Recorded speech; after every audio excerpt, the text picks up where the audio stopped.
cookies are just a little tiny piece of code that sit on your computer. And there's primarily two types of cookies, first party cookies and third party cookies. First party cookies are when you go to Amazon and you're automatically logged in. It allows a site to know who you are. And those are cookies that are written based upon that domain. So when you log into the NewYorkTimes.com, it's a cookie that they can read and they can write. No one else can read or write it.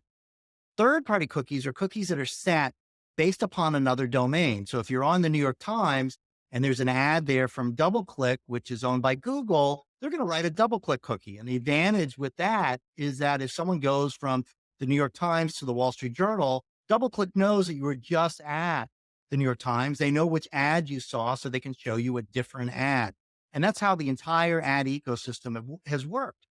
So what's happening next year is that Google Chrome is going to remove third-party cookies.